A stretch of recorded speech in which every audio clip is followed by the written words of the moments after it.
दोस्तों नमस्कार, प्रणाम, सत श्री अकाल, आदाब। आप सभी लोगों का हमारे चैनल पर बहुत बहुत स्वागत है।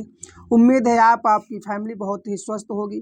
आप अपनी फैमिली का बहुत अच्छी तरह से ख्याल रख रहे होंगे। तो ये जो घटना है ये दिल्ली के तीमारपुर की है और तीमारपुर के अंदर एक कॉलोनी होती है, गांधीनगर कॉलोनी। और उस गांधीनगर कॉलोनी में एक ऐसा ब्लास्ट होता है जो लोगों की नींद उड़ा देता है।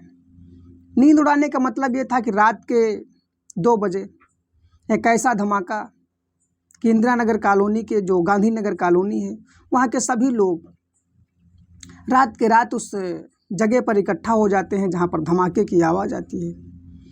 धमाके की आवाज़ ऐसी थी कि कम से कम मोहल्ले के सभी लोगों की नींद टूट गई, सभी लोग जग गए। आखिर उन्होंने देखा आकर के तो एक घर है जिसमें बहुत ज़ोरों से आग लगी हुई है। किसी ने फ़ोन किया, फायर ब्रिगेड आई और उस आग को बुझाया गया। आग को बुझाने के बाद में पुलिस पहुंची। मौके पर जब पुलिस पहुंचती है तो पुलिस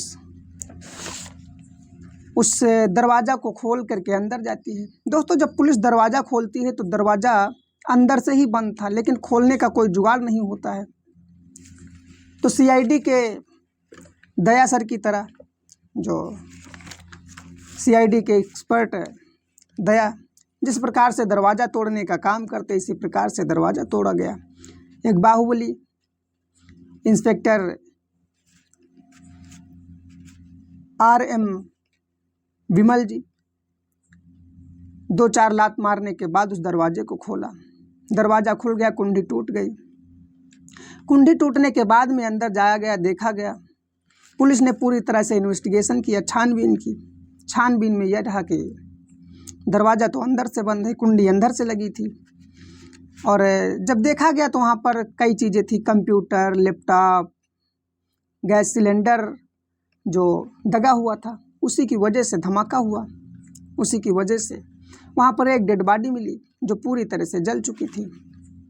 आखिर उस डेड बॉडी से कुछ भी मिलना मुश्किल था। फॉरेंसिक टीम आई, फॉरेंसिक के एक्सपर्ट आए। आकर के उन्होंने वहाँ पर जो भी साइन लेने थे, जो भी वहाँ से प्राप्त करना था उन लोगों को, जिस तरह से हो पाया उस तरह से उसकी जानकारी प्राप्त करने की कोशिश की, वहाँ की क्लू निकालने की कोशिश की। कोई सबूत मिल जाए, कोई ऐसा मार्क मिल जाए जिसकी वजह से पुलिस आगे बढ़ पाए और तफ्तीश कर पाए कि आखिर इसका मुजरिम कौन है, ये साजिश है या एक साधारण घटना है। लेकिन दरवाज़ा अंदर से बंद था, कुंडी अंदर से लगी हुई थी, इसलिए सारे लोग, चाहे वो फॉरेंसिक टीम हो चाहे पुलिस हो, सभी लोग उसे एक हादसा समझ करके भूल जाना चाहते थे। लेकिन एक चीज़ लोगों को हैरान कर रही थी, वो चाहे पुलिस हो और चाहे फॉरेंसिक टीम हो, कि जो जलने वाली लाश थी उस लाश के कम से कम 5 फीट की दूरी पर सिलेंडर रखा हुआ था। अगर वहां से सिलेंडर फटा तो उसकी चोटें उस व्यक्ति को इतनी गंभीर नहीं आती जिससे कि उसका सर फट जाता। जलना एक अलग चीज थी, लेकिन सर के टुकड़े कई इधर उधर मिले। उसका जो मेन कारण था, जो फॉरेंसिक टीम थी, उसने उस पर सोचा कि ये जहाँ पर सिलेंडर होना चाहिए था, सिलेंडर वहाँ पर नहीं था और वहाँ से नहीं दगा हुआ है। सिलेंडर वहाँ से बिल्कुल फटा ही नहीं है। सिलेंडर के फटने का कम से कम जो एरिया होता है, वो जहाँ से खाना बनता है वहाँ से उसका जो बिस्तर था, और वो लड़का बिस्तर पर लेटा हुआ था जब उस पर आग लगती है और जब सिलेंडर फटता है।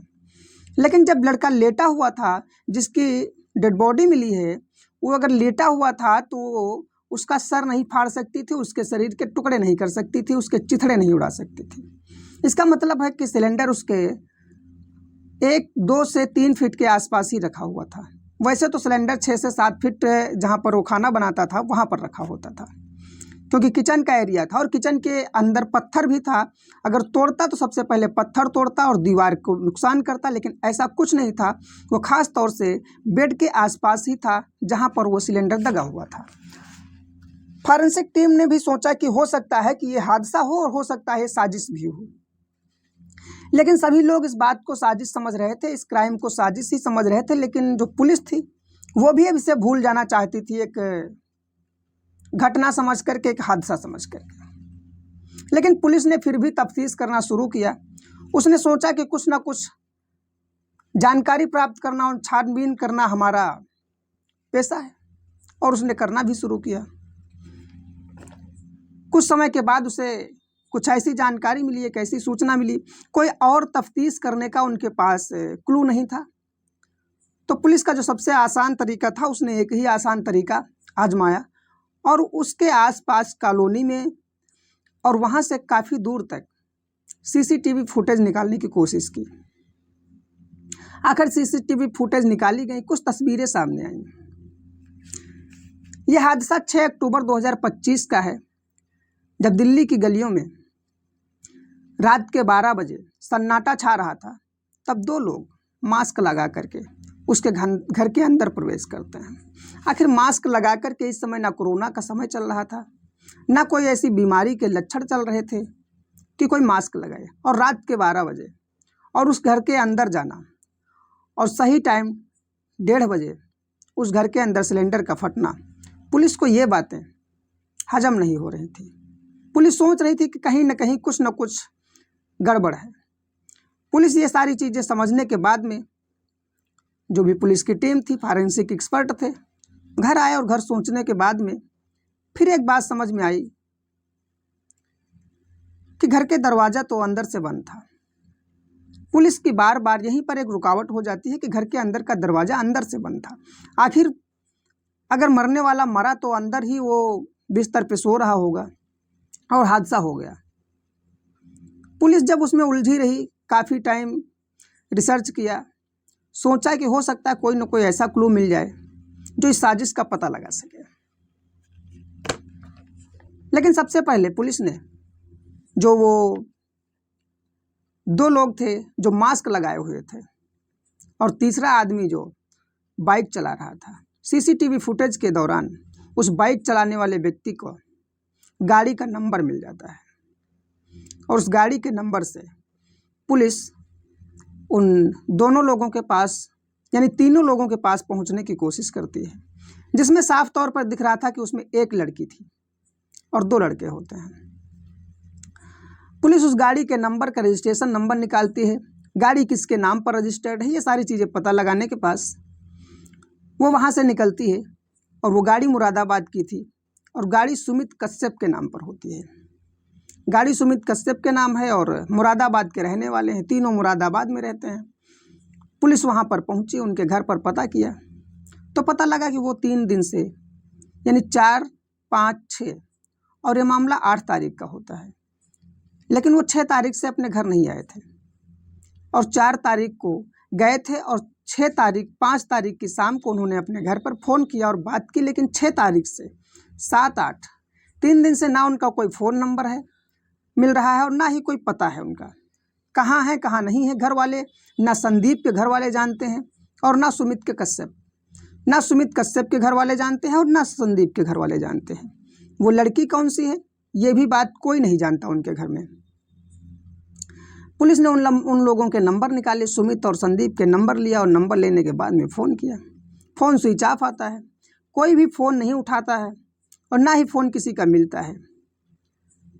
पुलिस ने उन लोगों को छानबीन करने के लिए अपने मुखबर सेट किए और मुखबरों के द्वारा 3 दिन के बाद पता चला कि संदीप और सुमित इस जगह पर उपलब्ध हैं।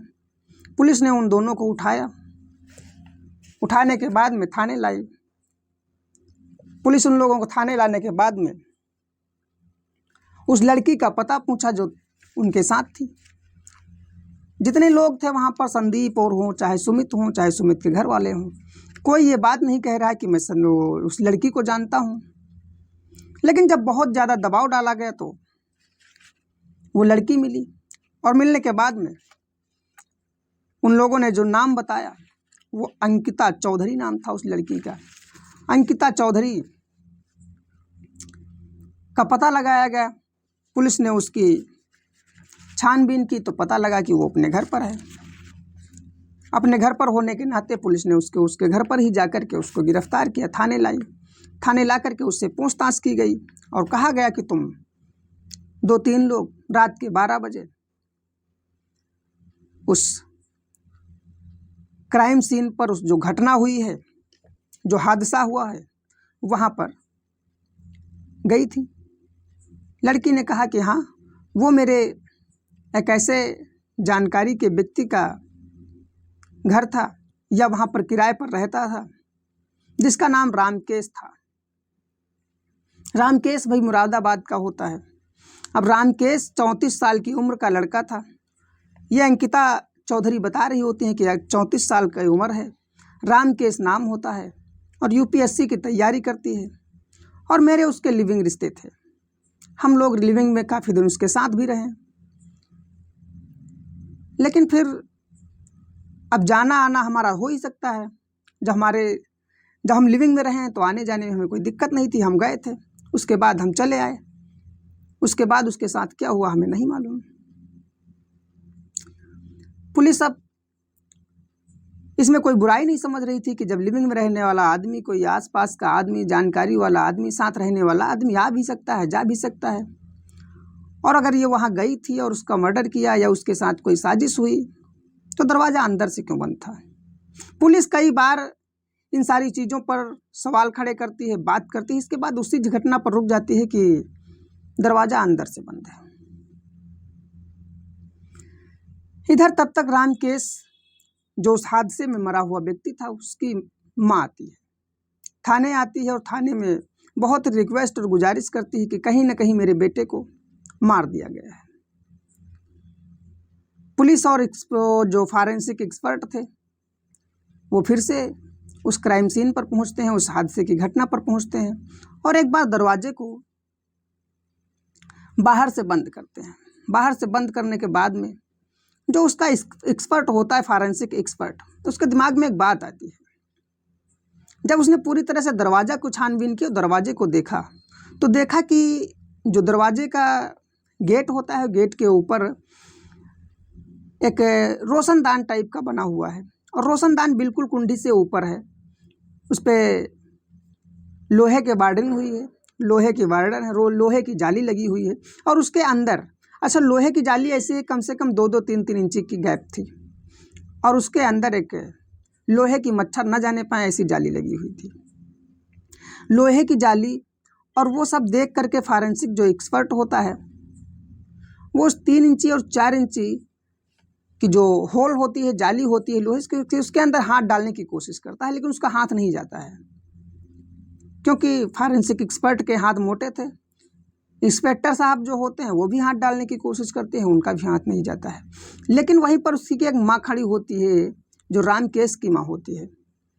उसके हाथ बहुत ही हल्के और बहुत ही पतले होते हैं क्योंकि अब 55 साल की उम्र, सूखे हाथ। फॉरेंसिक एक्सपर्ट ने कहा कि माँ जी आप हाथ डाल के दिखिए। जो वो हाथ डालती है तो उनका हाथ अंदर चला जाता है। फॉरेंसिक एक्सपर्ट समझ जाता है कि ये कुंडी अंदर से नहीं लगी थी, ये कुंडी बाहर से ही लगाई गई है और जाली थोड़ी नीचे से कटी हुई थी ताकि जब अंदर हाथ डाला जाए तो जाली फैल जाए और जाली फैलने के बाद में वो कुंडी लगाई जा सके। फॉरेंसिक एक्सपर्ट ने उन तीनों लोगों को फिर से गिरफ्तार करवाया। इंस्पेक्टर ने, विमल साहब ने फिर से संदीप, अंकिता चौधरी और सुमित कश्यप, तीनों लोगों को फिर उठा करके लाए और उसी दरवाजे के पास खड़ा किया। सुमित से कहा कि इसके अंदर हाथ डालो, कुंडी अंदर से बंद करो। सुमित ने हाथ डालने की कोशिश की, सुमित का हाथ नहीं गया। यही काम संदीप से करवाया गया। संदीप ने भी कोशिश की और संदीप का भी हाथ अंदर नहीं जाता है। तीसरी बार में यही काम अंकिता चौधरी से करवाया जाता है। फॉरेंसिक एक्सपर्ट खड़ा होता है और कहता है कि अंदर हाथ डालिए और हाथ डाल करके कुंडी बंद करिए। अंकिता चौधरी बहुत नानुकुर करती है, वो भी ये काम नहीं करना चाहती थी, लेकिन पुलिस के और फॉरेंसिक एक्सपर्ट के दबाव में आकर के अंकिता चौधरी ने हाथ डाला। अंकिता चौधरी के हाथ इतने पतले थे कि मशक्क़त तो करनी पड़ी, लेकिन मशक्क़त करने के बाद में वो हाथ उसका कुंडी के नज़दीक पहुंच गया।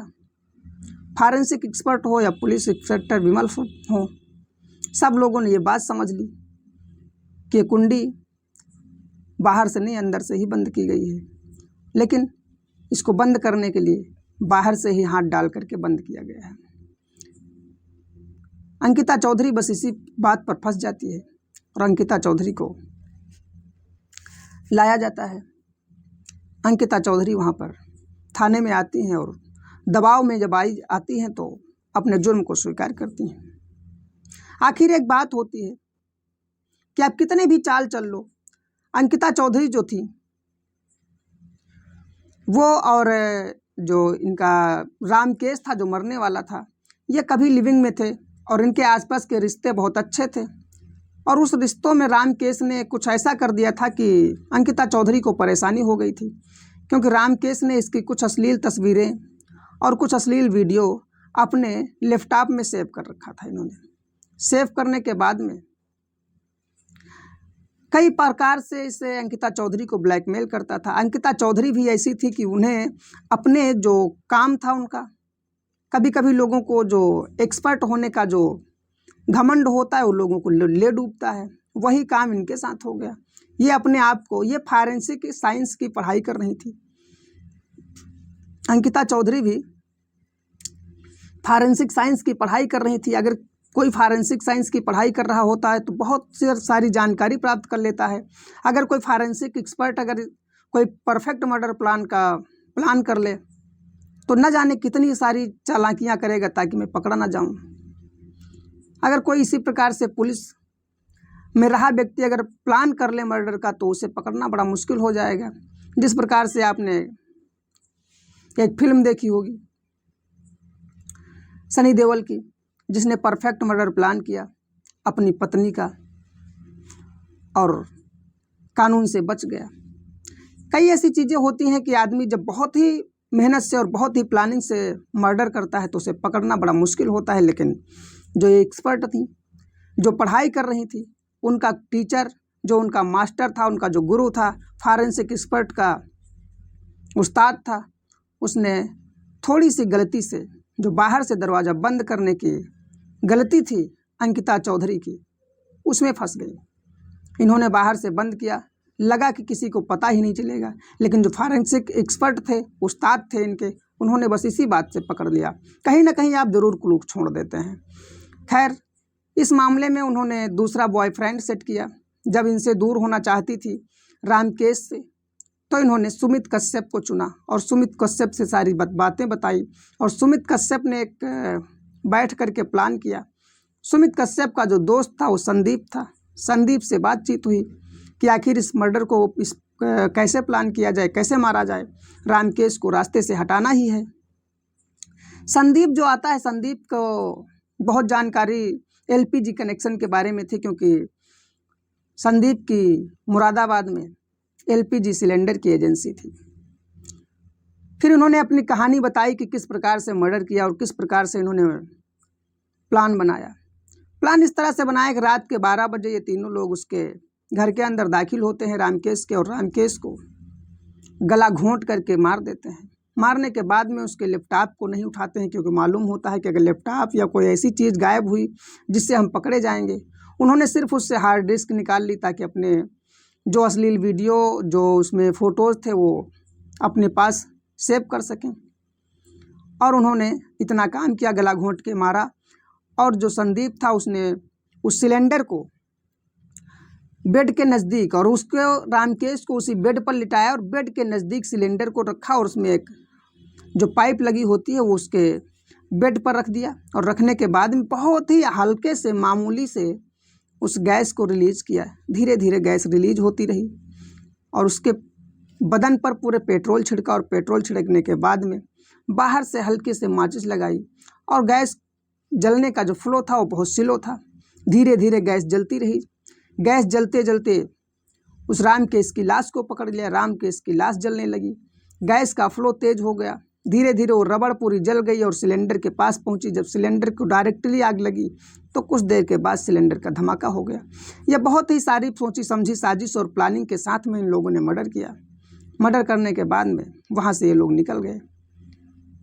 लेकिन आप कितने भी शातिर हों और कितने भी दिमाग के तेज हों, लेकिन कहीं ना कहीं ऐसी आपसे गलती हो जाएगी, ऐसी आप भूल कर देंगे कि तो हर मुजरिम जो होता है वो अपने आप को एक्सपर्ट समझता है और कहता है कि मैं पकड़ा नहीं जाऊंगा, लेकिन बस एक ही क्लू मिल गया था पुलिस को और एक्सपर्ट को, फॉरेंसिक एक्सपर्ट को, कि आखिर दरवाज़ा तो अंदर से बंद था लेकिन बाहर से बंद करने का कोई ज़रूर रास्ता था अगर साजिश थी तो। और उस रास्ते से पकड़ लिया गया, अंकिता चौधरी का हाथ डाला गया और हाथ अंदर चला गया। मशक्क़त के बाद इसी बात से पकड़ ली गई, वरना इन्होंने बहुत ही परफेक्ट मर्डर प्लान कर लिया था। रामकेश मारा जाता और ये तीनों लोग आज़ादी से घूमते, लेकिन इस समय पुलिस ने तीनों लोगों को पकड़ करके उन पर कार्रवाई करते हुए उनको जेल भेजा। जेल भेजने के बाद में जो भी एक्सपर्ट होते हैं किसी भी लाइन के हों, लेकिन सोच समझ करके किसी भी घटना को अंजाम देना चाहिए। कहीं ना कहीं तो ज़रूर क्लू छूट जाता है और क्लू छूटने की वजह से संदीप, सुमित कश्यप और अंकिता चौधरी तीनों लोगों को जेल हो जाती है। दोस्तों, इस घटना के बारे में आप अपनी राय कमेंट में ज़रूर भेजें ताकि मुझे पता चले कि आप लोग कितना मेरी घटना को, मेरी कहानी को समझ पाते हैं। मिलते हैं कल की अगली घटना में, अगली कहानी में। तब तक के लिए नमस्कार, धन्यवाद, जय।